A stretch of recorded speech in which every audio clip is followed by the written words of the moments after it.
Correct, just like you mentioned, the fire is under control, but the situation is far from over. You can look around and see all the flashing lights behind me. We have medical response crews still here. We have emergency personnel, fire, the Red Cross. So although the flames have died down, you can see the scene is far from over. I want to draw your attention to this video we filmed. Here's what it looked like earlier, where you could see flames shooting out those buildings. Thick, dark black smoke billowing from the top of those buildings. And as you mentioned, Craig, I got a chance to speak to fire crews and the mayor just about an hour ago, and they tell me 3 buildings were damaged. There were 3 more buildings in the row of historical buildings, but they were able to save the final 3. And they say when you have historical buildings, these old buildings, once they catch fire, battling them is very hard. So as a matter of fact, when they first went into one of the buildings, they got pushed out. They say this all started in an upstairs apartment. When they tried to go in that apartment, the flames were just way too intense, so they had to back up out of it and, you know, just try to start fighting what they could. And so this is where they stand now. 3 buildings damaged, 3 still standing. And although this is a huge shock for the community, the mayor is making a plea to the community right now as well.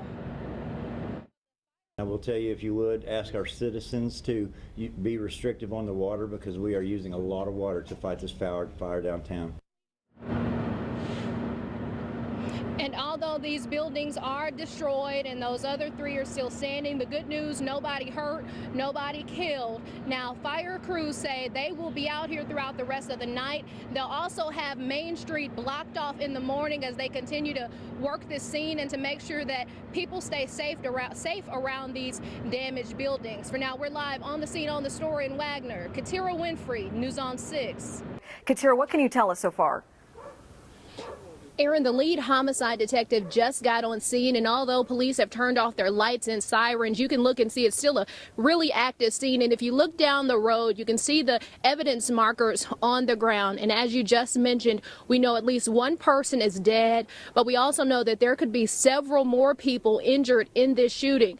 And right now, police are talking to the suspect who they think is responsible for this, but they're also waiting for a warrant to go inside and search that home. At this time, it's not clear if the shooting happened inside the home or if it happened outside. And again, we don't know to what extent the injuries to those other people are. But again, we know 1 person has died, and police are questioning 1 suspect down at police headquarters. Of course, we'll stay on the scene and bring you the latest information as we get it. On the scene on the story, reporting live in Tulsa, Katiera Winfrey, News on 6. What have you been able to find out so far? Aaron, I haven't been able to talk directly to police, so I'm going to have to tell you what I've seen and what I've heard on the scene. As you mentioned, we've been here for about an hour, and in that time, police have pushed us back quite a bit. I want to bring your attention over here. This is one scene where our photographer, Ethan Pierce, actually saw police. Our emergency crews carry 1 victim off, and then right across the street inside this park, that's where they found another person, and that person, he says, was lying on the ground next to that red van you see right there. So when he first got here, Ethan Pierce was our first crew on the scene. As you take a look at this video, you can see it was a chaotic scene with dozens upon dozens of people out here. He said the emotions were high, a lot of people screaming, a lot of people crying. And from what he was able to see from the scene, he told us that 1 of the victims is a woman, another victim is a man, and that they were both rushed off to the hospital. Not quite clear on their conditions right now, but he said he was able to talk to 1 of the victims' mothers off camera, and she said she just heard that her daughter was shot and that multiple people just started coming up here to the scene. But as you can imagine, with it being so early in the investigation, police haven't been able to give us really any information. But in the last 3 minutes, I actually saw the lead homicide detective get on scene. So I'm hoping as we stand out here, we'll be able to collect more information and bring you those updates. For now, we're live on the scene on the story in Tulsa. Katiera Winfrey, News on 6. All right, thank you for that update, Katiera. We begin with breaking news tonight as emergency crews may have recovered the body of an 18-month-old child out of Keystone Lake. News on 6's Katiera Winfrey is live on the scene there at Keystone State Park with the latest for us. Aaron, we do see a lot of law enforcement still on the scene, but the situation has calmed down quite a bit.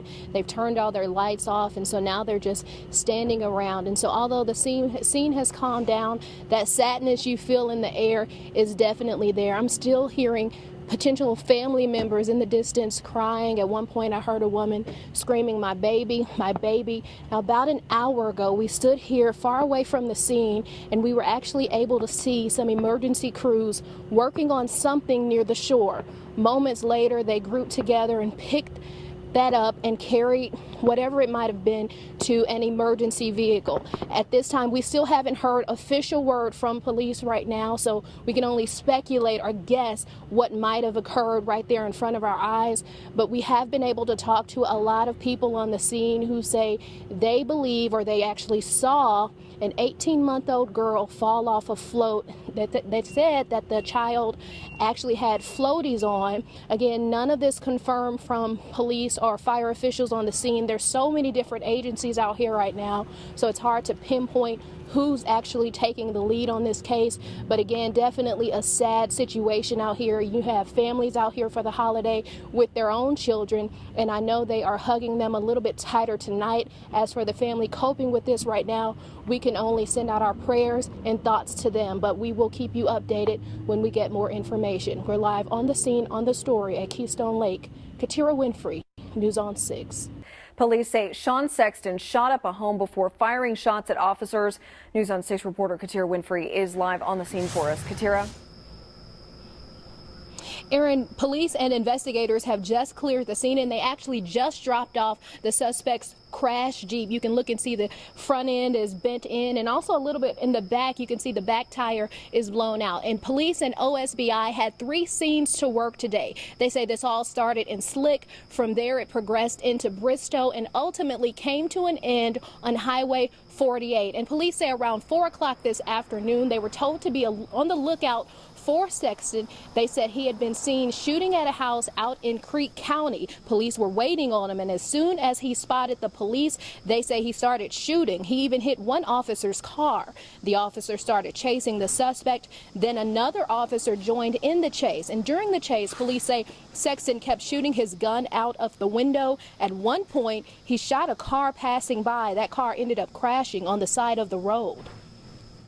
I think he mainly caught some fragments is kind of my understanding on that, but glad to say that he's going to be okay. So at this point, we've got a lot of crime scene stuff to do. We've got a lot of people to interview, and hopefully we'll get some calls in.